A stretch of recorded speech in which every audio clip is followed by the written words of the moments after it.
If a fish man thing tried to ruin your exhilarating ice fishing trip, how would you hunt him down? Daddy Gruner's clearly been at it again.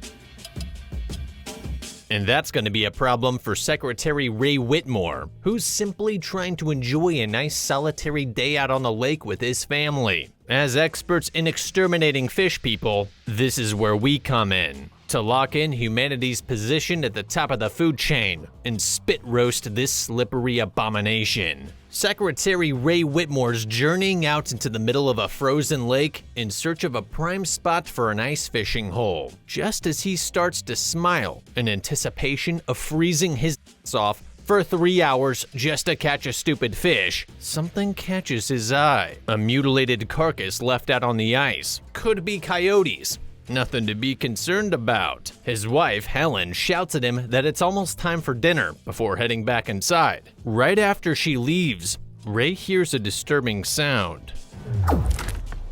He looks all around as if the sound is coming from an animal in a nearby forest, mutters the obligatory, "What was that?" takes a single step, and plunges straight into the water. Well, looks like he found a good ice fishing hole. As soon as Ray plunged in, the freezing water would have triggered an involuntary gasping reflex. With his entire body and head fully submerged from the start and several seconds passing before he surfaced, he would have almost certainly inhaled a lungful of icy water and drowned. Within seconds, sudden vasoconstriction and nerve overload will make his entire body feel like it's burning and being stabbed with thousands of needles. As his airway tightens and constricts, it'll feel like he swallowed a sword. His heart rate will spike dangerously, putting him at serious risk of cardiac arrest, especially for a man of his age. I have no idea why Ray appears to be meditating on the essence of wetness, when the reality is that he'd be, or should be, in a full-blown panic at the realization that his miserable life is about to end if he doesn't make effective use of every single second the instant he hits the water. After 30 painfully long seconds, Ray finally surfaces. He's insanely lucky that he came up through the same hole that he fell through. If he accidentally surfaced a few feet to the side, he'd be trapped under solid ice with no way to break through. And with his eyes freezing up, the murky water, and the darkness making everything look the same, he wouldn't be able to see where the hole is, meaning, again, Ray would have drowned. Judging by the time passed between sunset and now pitch black, it took him at least around 10 minutes to claw his entire body out of the freezing lake, which to say the least is cutting it real close. After a couple minutes in freezing water, his nerves would have been shutting down, leading to numbness and loss of muscle control, and at around 10 minutes, he'd have been nearly totally incapacitated. Nerds, you ever hear the saying, "Don't hate the player, hate the game"? Well, it's gonna be hard to hate with a game as good as this. It's a cross-platform MMORPG with over 4 million players. And if you're not currently one of them, then boy do I have an offer for you. Raid Shadow Legends is celebrating its anniversary by dishing out a free Void Legendary Champion to all new players. Meet Supreme Galek. This dude wreaks havoc on the Doom Tower thanks to his full self-healing ability and massive AoE damage. Plus, just look at him. He's like a super mutant with battle axes. Just download Raid using my link or QR code. Enter promo code SUPREME6 and he's all yours. And of course, there's plenty of other awesome rewards for existing players too. So be sure to jump back in and see what's new. Speaking of new, the latest global event, Alice's Adventure, is still in full swing until April 10th. And with it comes the opportunity to participate in special events and tournaments, as well as 5 brand new legendary champions inspired by the works of Lewis Carroll. We're talking the Queen of Hearts, Knave of Hearts, Cheshire Cat, Mad Hatter, and even Alice the Wanderer herself. Don't snooze on Alice though. If you want to get her for free, you have until March 26 to start the unlock.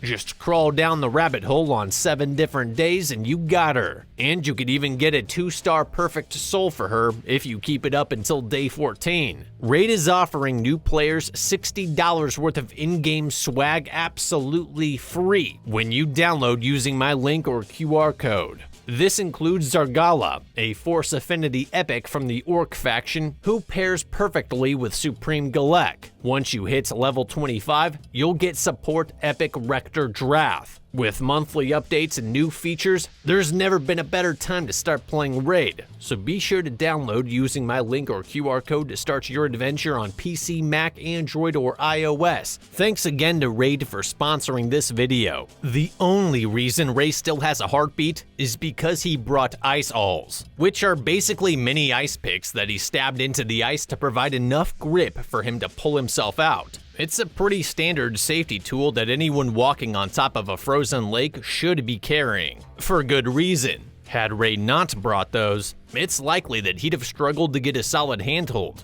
especially if the ice that he grabs onto starts chipping and breaking off. Considering it took him 10 minutes to get out with ice awls, he 100% would have died without them. And to think, Ray could have easily avoided Mother Natty's cold plunge by actually using the spud bar instead of treating it like a walking stick. As a supposed veteran ice fisher, he should know how to correctly use one, and why it's critical for not becoming a permanent resident of the lake. The main danger here is that ice thickness can vary across the lake. Just a few feet to the left, and ice could be dangerously thin. A few feet to the right, it could be thick enough to safely support his weight. This is why competent ice fishers methodically and continuously spud a path onto the lake like they're navigating a minefield. Because, in a way, they are. Except instead of detonating into a pink mist, freezing water will seize their limbs, flood their lungs, and sink their body to the bottom of the lake within minutes, where they'll remain until spring, when search and rescue divers finally recover their bloated, fish-nibbled corpse. Ray should have been firmly thrusting his spud bar into the ice every few feet ahead as he walked, while watching for bubbles. Bubbles are bad because they only show up when ice is thin enough to flex, which releases trapped or dissolved gases. If no bubbles form, he's safe to continue. This process of spudding creates a visible, safe path across the lake, one that he could have followed back to solid ground. And as a bonus, it also gives rescuers a clear route to reach you if you fall in. Beyond testing ice thickness, spud bars are also safety tools, helping to distribute weight on sketchy ice or reaching someone who's fallen in. But ideally, you never need to use it for that, because you actually used it correctly in the first place. All this to say, had Ray not walked on untested, unspudded ice, he wouldn't have fallen in. Even though he's out of the water, he's still in serious danger. It's not like he can just jump up and jog back to safety. His body is still numb, locked up and barely functional. Just lying on the ice exposed to the freezing air combined with his soaking wet clothes means that hypothermia will put his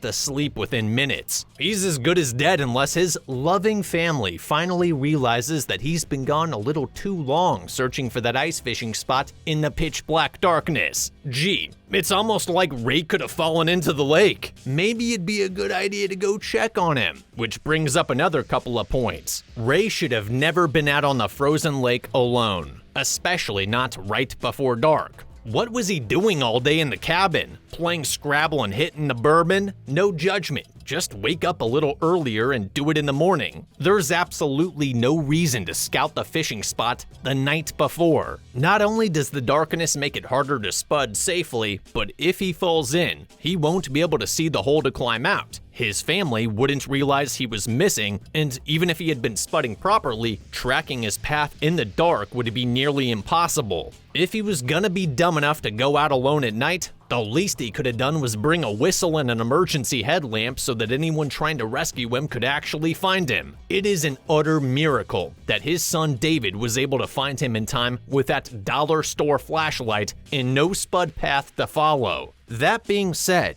his son made the same reckless mistake that nearly got Ray killed, going out alone on the ice in the dark. His wife should have grabbed a broom and gone with him, because if one of them went in, the other would need a way to fish them out. After all, if Ray already punched a hole in the ice, that means the ice is dangerously thin. Once they get Ray inside, his son's girlfriend checks him for a concussion, flashing a light in his eyes, checking his temperature, and testing his finger dexterity and foot movement. It's smart to check for a concussion after falling into a frozen lake, especially if he hit his head on the ice while falling in or trying to climb out. The shock of freezing water can mask symptoms, so once he's warmed up, they should watch for confusion, dizziness, nausea, or blurred vision. A pupil test is a good indicator. Shine a light in his eyes to see if they constrict evenly. If one pupil's larger, doesn't react, or the light makes him feel worse, it could mean a concussion or a more serious brain injury. If he shows worsening headaches, extreme fatigue, memory loss, or any signs of severe confusion, vomiting, seizures, or even uneven pupils, he needs medical attention immediately. Luckily, Ray's showing no signs of any of these symptoms. While warming up,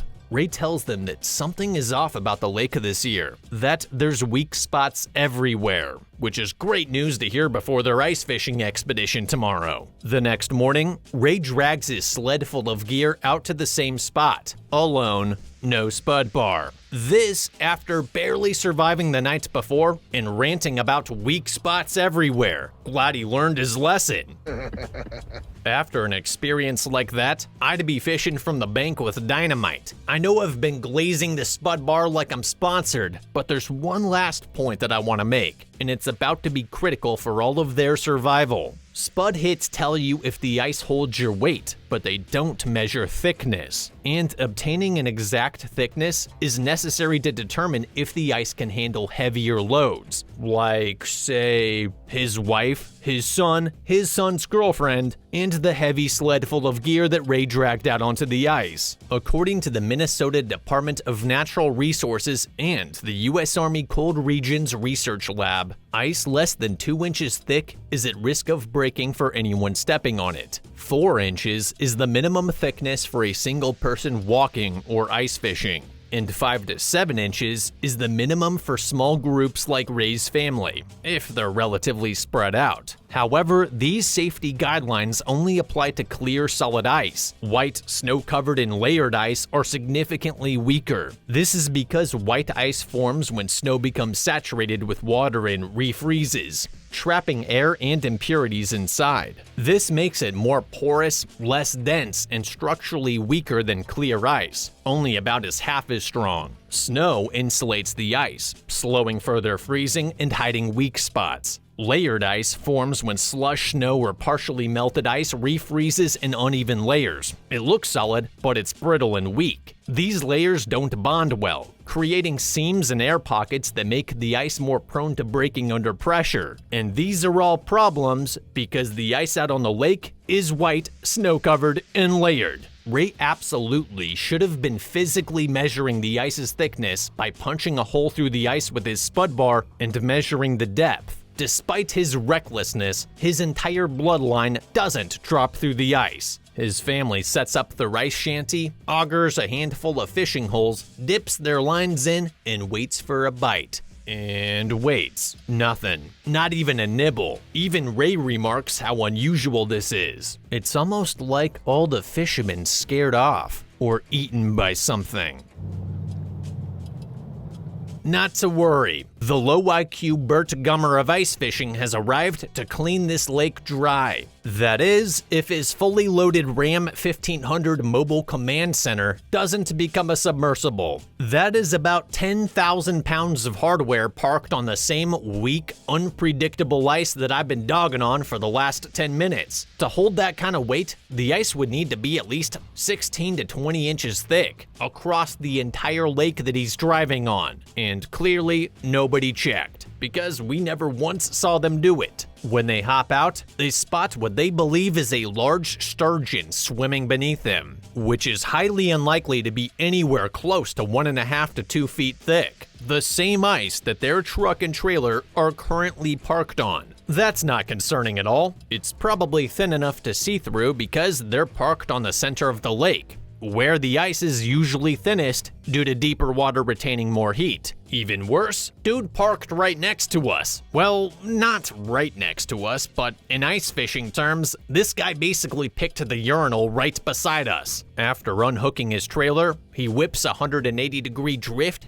and guns it back to land to drop off the truck and tear back across the ice on their snowmobiles. They arrived just in time for whatever massive fish that was to take Ray's bait.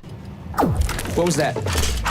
I'm no experienced ice fisher, but clearly trying to yank a sturgeon out through a hole only big enough for trout was never gonna work. The man and his son introduce themselves as Steve and Stevie Jr. and invite Ray's family to team up with them to take on this lake monster. As obnoxious as Steve is, let's be honest, Ray's crew hasn't caught a single thing all day. And, well, Steve has beer, steak, and the gear to actually wrangle this lunker out of the lake. After Stevie Jr. finishes drilling out a fat hole and tossing his line in, what they think is the sturgeon grabs their hook. Pro tip, if the Loch Ness Monster hooks your line, let go of the pole. I would think that it's common sense not to allow oneself to get dragged into a frozen lake over a fish. Not Stevie. The reward for his heroic dive? A long, deep slice down his forearm. Stevie cries out that this thing's fins are sharp, which isn't an unreasonable claim, though it's not the fins that sliced him. Atlantic and lake sturgeon, both found in frozen Maine lakes, are covered in sharp bony armor plates called scutes, which are capable of lacerating bare flesh. But are they capable of carving a long, deep gash like Stevie Jr.'s? Or was this the doing of a prehistoric lake monster released by an underwater fissure? Doesn't matter. Even without arterial bleeding, he needs to get to a hospital now for stitches and a round of antibiotics. Stevie Jr.'s deep bloody gash just got a full dose of bacteria-filled lake water and fish slime, meaning infection is basically 100% guaranteed. Instead, Dr. Steve prescribes a hot shower and a cold beer. Can't have his fishing trip ruined by a few hours in the ER waiting room. Come on. Can you really blame him? The hospital's an hour away, and they just got here. That infection won't get nasty until tomorrow, especially after attempting to disinfect it with peroxide, which is not a good idea. Sure, it foams up like it's working, but all it's really doing is killing healthy cells, irritating the wound, and failing to flush out any lake water bacteria. What they should be doing is rinsing it with clean water or saline, using mild soap, and covering it with antibiotic ointment before driving him to the hospital. But that's not happening, and this won't end well for Stevie. It's only been a bit, and he's already looking pale and discombobulated. Oh my God, I am so sorry. Not sure how blood just squirted through the bandage, but that pulsating, blood-spraying wound is definitely not a good sign. Neither is his dizziness, lack of coordination, high body temp, sepia-tinted vision, and sudden deafness. Realistically, he hasn't lost enough blood to bleed out, and an infection wouldn't have set in this fast, let alone cause these symptoms. This isn't blood loss or infection. This is venom. Problem is, sturgeon, pike, muskies, and lake trout don't have venomous spines or bites, and the only venom that works this fast would be something like the stonefish venom, which is a mix of hemotoxin and neurotoxins that wreck the nervous and circulatory system at the same time, causing vision and hearing distortions, hallucinations, dizziness from low blood pressure, paralysis, rapid swelling, tissue necrosis, and systemic shock, all within minutes. But stonefish don't live in frozen Maine lakes. In fact, no venomous fish do. If Stevie Jr. was envenomated, it was by something completely unknown to humankind. Then Stevie drops a certified banger. It had legs and maybe arms too, like a person. What the f? Why are you just now telling us this? Yeah, sure, maybe his brain is scrambled from neurotoxins, but this isn't the kind of delirium that just comes out of nowhere. That is an insane thing to say. Of course, they all just pass it off as delirium. Never mind Stevie Jr.'s rapidly worsening symptoms and sudden intrusive daydreams about fishussy. His dad insists that all he needs is a little tiger snooze, and while he's passed out, they'll catch this fish fish man thing. Apparently, they're concerned about how to attract this elusive creature, because clearly they're having trouble getting its attention. But don't worry, Steve Sr. thinks that he's cracked the code. His theory? It's attracted to vibrations. His evidence? It showed up by the truck while the engine was running, followed them on their snowmobiles, and surfaced at the fishing holes that they drilled out with a power auger. So basically, this super sturgeon senses movement and goes after it. Groundbreaking insight, really. Next, he'll be telling us that fish also breathe underwater. Holy shit. Because, yeah, fish naturally detect vibrations. They have a lateral line system that senses movement, investigates disturbances, tracks prey so that they can investigate disturbances, track prey, and avoid predators. Ice anglers have even noted that some fish, like lake trout, will check out augers or underwater noise out of curiosity. And predatory fish like pike and muskies attack erratic motion, mistaking it for struggling prey. So congratulations, Steve, you've described how fish work. Now for Steve's master plan. Leave the snowmobile running on the ice, and, in his own words, when that thing comes sniffing around, we get that comprehensive. Honestly, you could probably just jig some leftover steak in the water and call it a day. No need to overcomplicate things, if it's still just a fish. But sure, maybe the snowmobile will be more effective at attracting it. But let's be real, standard fishing gear is not gonna cut it. The Wish.com Loch Ness monster that we have at home is man-sized, if not bigger, meaning their trout lines, rods, and hooks are far too weak. Braiding multiple lines together or using heavy-duty lines will prevent snap-offs. Upgrading to big game meat hooks ensures that it would actually hold. And anchoring the line to the snowmobile will prevent them from getting pulled in like Stevie Jr.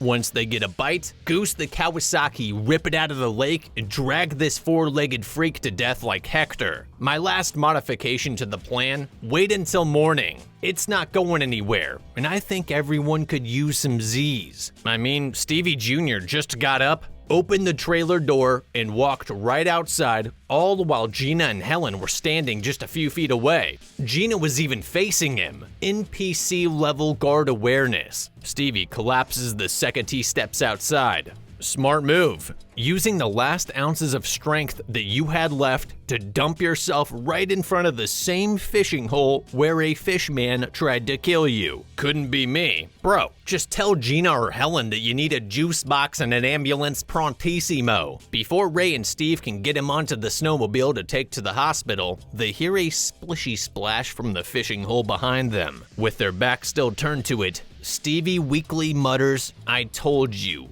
it has legs." Uh-oh, that's not what you want to hear. Holy sh*, it's a fish man! The creature snatches Stevie and begins dragging him into the lake. Steve chases it while firing wildly with his pistol, then dives in after them both, only to watch his son's pale face vanish into the dark abyss. Then David jumps in after Steve to rescue him. Then Ray jumps in after David to rescue him. I'm Mary Poppins, y'all! I'm just kidding on that last one. But seriously, for the love of God, can everyone stop chain jumping into the pitch black freezing lake with the murderous fish man? That's like jumping into shark-infested waters to save someone already getting eaten. Not only will they still die, but you will too. David and Steve are insanely lucky the creature didn't slit or tear them apart with its super sharp fins, or simply grabbed their feet and drowned them. And lucky that David was able to bring Steve back from the brink and return him to the relative safety of the trailer. But it's not looking good. Steve did get sliced up.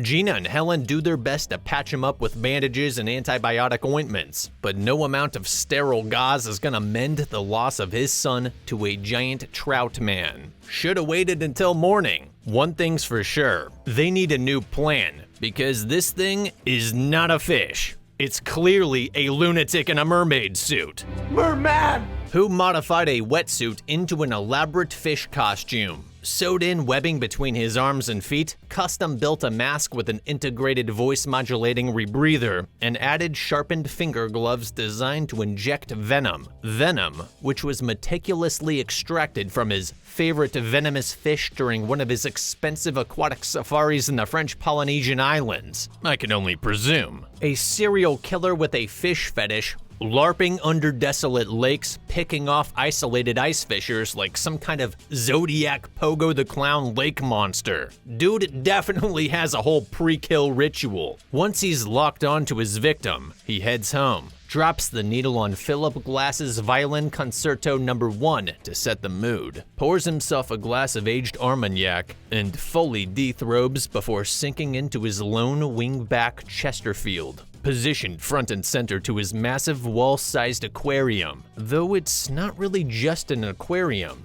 is it? It's more of an anti-Christic cross between an aquatic gladiator pit and a fish hub. Dimming the lights, this sophisticated gentleman kicks back, drink in one hand, lil flipper in the other, carefully edging as his carnivorous predators tear apart helpless prey. Once fully torqued by nature's brutality, he proudly steps over to his closet shrine, where his suit's displayed. After he carefully zips up, he's not a mere man anymore. He's Fishman. Fortunately for our protagonists, Fishman seems fully committed to the LARP to his own detriment, meaning if we lock up the trailer, he's not gonna flop his way inside as it would ruin the immersion. Again, we all wait until morning, then snowmobile together back to shore along the same path that Steve took in. If we do that, Fishman isn't getting the chance to record our last moments for his private nature documentary collection. They lock the doors, try calling for emergency services, but of course, no signal. And for all the gear that Steve brought, he didn't think to pack a satellite phone, CB radio, or literally anything capable of contacting the outside world. Not that Steve's calling for backup.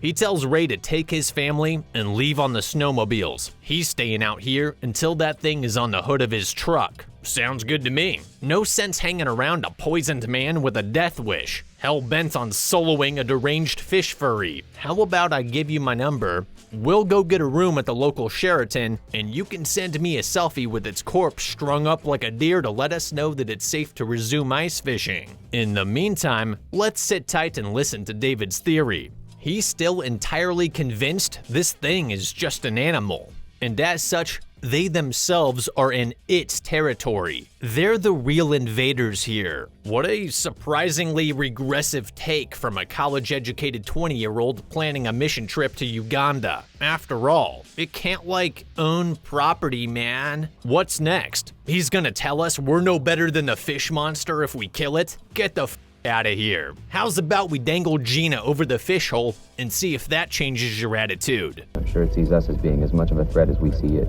I doubt it. Are we looking at the same scoreboard? It's a solid 1-0 in Fishman's favor, looking closer to 1.50 judging by the lack of color in Steve's face. He then punts a wholly irrelevant question. Where did it come from? Steve responds with the only sensible answer. From hell. Unsatisfied, David logically works through the evidence. Probably trapped frozen in a glacier somewhere and got thawed out by global warming. Let's pump the brakes, Greta Thunberg.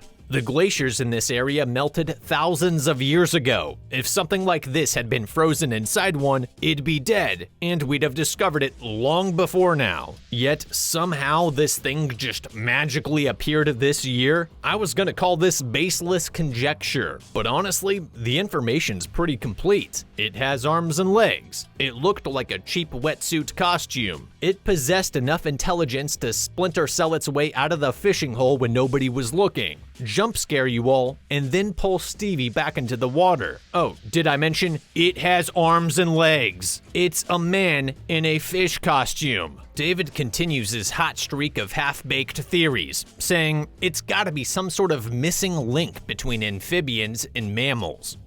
No. There's no missing link between amphibians and mammals, because mammals didn't evolve directly from amphibians. Their evolutionary paths split hundreds of millions of years ago. Not that it matters. If it wasn't a missing link before, it's about to become one, because Steve's gonna slice off its legs, fry them, and eat them. After that insightful discussion, they all settle in to get some sleep. In the middle of the night, Ray is jerked awake by the sound of a snowmobile engine turning over. It's Steve. I'd imagine it's probably hard to sleep when a fish man just drowned your son, slashed open your chest, which has gotta be burning like hell, and is out doing victory laps around the lake. But honestly, screw it. Whatever Steve's about to do, he can risk his own life. I'm not about to go out there, argue with him, and risk getting attacked again. Personally, I would just lock the door behind him and go back to bed. Either he kills it, in which case we'll hear an excited Steve shouting and banging on the door, or he gets mauled to death, in which case we won't. Nope. Instead of locking the door and letting Steve do his thing, Ray goes out to check on him. David follows, and soon enough, all three are arguing with each other in the exact same spot where the fishman attacked just hours ago. Predictably, the fishman attacks again. Steve takes off into the dark after it, again. And of course, David runs after him, again. For a few long, agonizing moments, it looks like Ray might have lost his son too. Then finally, David returns, saying that Steve's gone. Okay, cool. Who gives a Let's get back in the trailer, lock the door, and stick to the original plan. Instead, they stand around outside trying to get a better look at the thing that just tried to kill them. Pro tip: it doesn't matter if you can see the thing trying to kill you if you have no way to defend yourself. You're better off turning your back on it and getting inside the trailer as quickly as possible. Gina and Helen pop out of the clown car to see what all the commotion's about. The commotion is that Steve just got murdered. We were next on the menu, and now you two just volunteered to be the appetizers. Predictably, the fishman attacks again.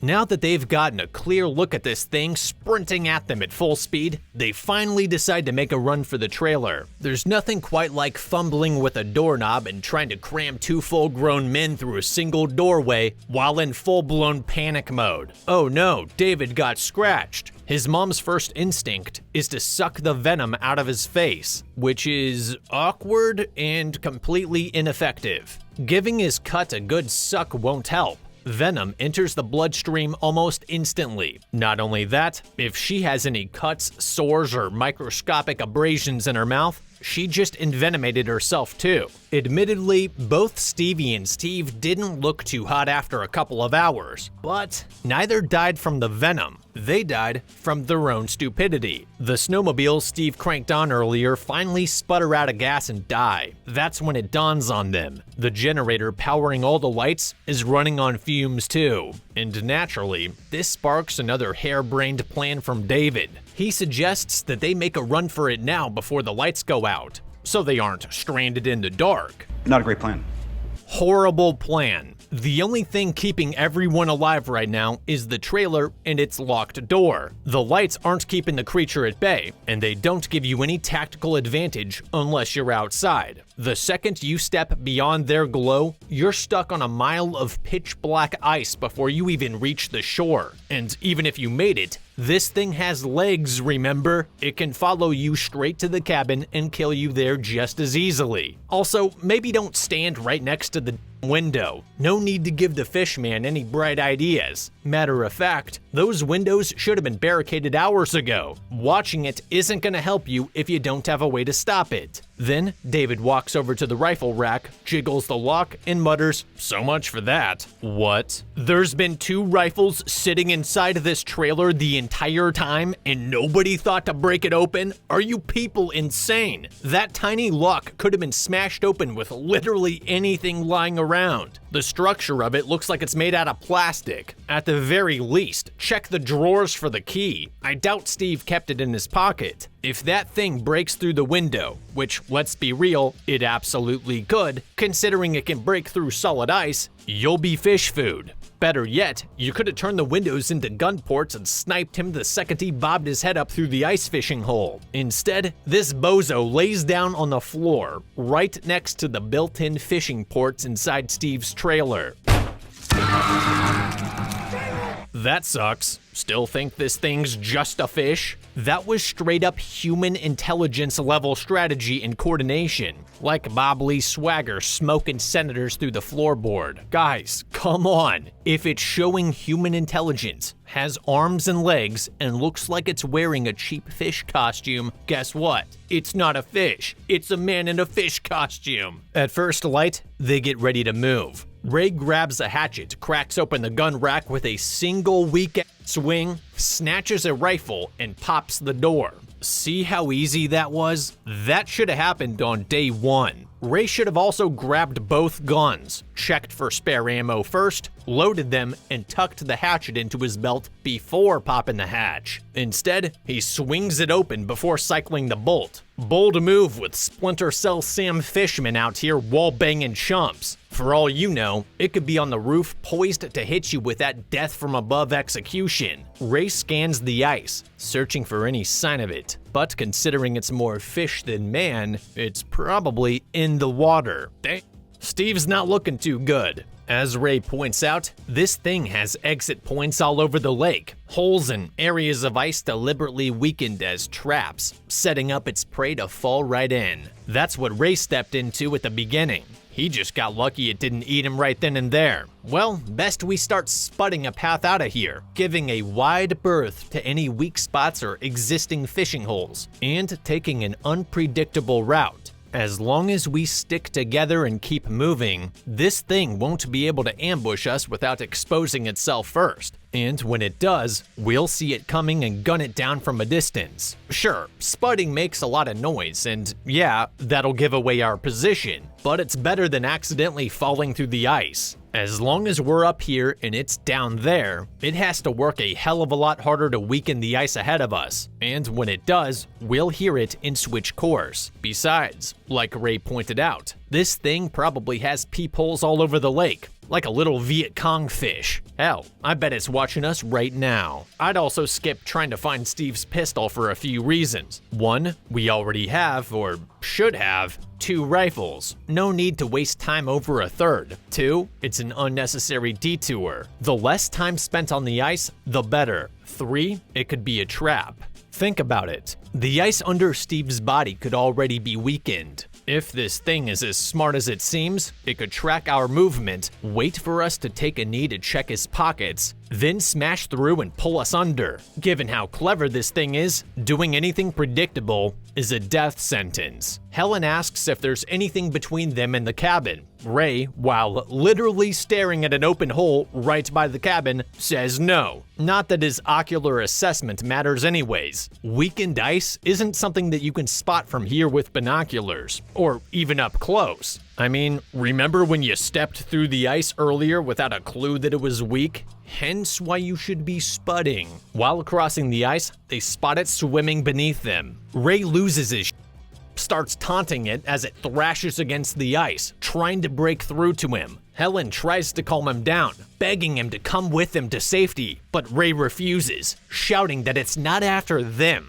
it's after him. He orders them to run for the cabin, convinced that either he kills this thing now, or it follows them to shore and kills them all. Bro, what are you talking about? It's after all of us. The fish can't hurt any of us if we stick together and keep moving. I get it, it killed your son, and now you want it dead so you can fry up its legs and eat them. But you need to survive to fight another day. You should be protecting Helen and Gina with that rifle, not throwing your life away on some pointless, short-lived last stand. I'm not saying don't kill this thing. I'm saying don't try to do it out here, where it has a massive home court advantage. Get ashore, toss some frozen beef onto the lake, prop up your rifle, wait for it to slither out, then snipe it. Simple as. You could just lock up in the cabin and call the cops, but I'd probably handle this before making that call. Telling them a fish man killed and ate 3 people isn't exactly gonna go over well, especially if it turns out to be some lunatic in a wetsuit who just bolts, leaving no trace. However, if this really is some prehistoric glacial man sturgeon, it's probably not smart enough to resist attacking a cop. And when that happens, it's not gonna be long before 100 men with guns come hunting it. Wow, that was stupid. At least Helen and Gina take full advantage of the distraction. They almost make it to the cabin. With her back against the ice, Helen does the only logical thing to do when faced with a Jurassic web-footed demon unleashed from its glacial tomb by Ford F-150s. I know you don't understand, but we didn't come here to hunt you. This place was like home to us. Wait, no, you're supposed to fight it. Club its head gills with that spud bar. Throw Gina at it while you make a run for the truck. Literally anything but bending the knee and negotiating peace terms with a fish. Fortunately, or unfortunately, depending on how you look at it, Helen survives this encounter through the power of peace. After all, kindness costs nothing. The movie ends with Helen and Gina being spared by the fish man. Maybe it was too full after feasting on Steve, Stevie, David, and Ray. Needed time to digest before cramming Helen and Gina down its gullet too. Or this fish fetishizing wetsuit-wearing serial killer was so deeply moved by Helen's profound respect for marine life, habitat, turf lines, and fish property rights that he decided to grant her diplomatic immunity. Given her sobby, guilt-ridden apology to Fishman about how humans were the real invaders, I highly doubt Helen ever told anyone what actually happened out here, which means more people are going to die. What happened to your husband and son, Helen? Oh, a fish killed them. It happens. We were trespassing in its habitat. Can you really blame it for defending its land? Ultimately, nobody got hypothermia, which is weird for a movie named Hypothermia. You'd think it'd be named Fish Freak or Trout Man. I don't know. Had everyone just chilled, stuck together, armed themselves with a bountiful number of weapons available, and spudded their way to shore, nobody would have died. Then they could have come back later and grilled this thing up like a prehistoric fish fry. And for that reason, I think the Fishman in Hypothermia was beaten. Moral of the story: if a fish has arms and legs, it's not a fish.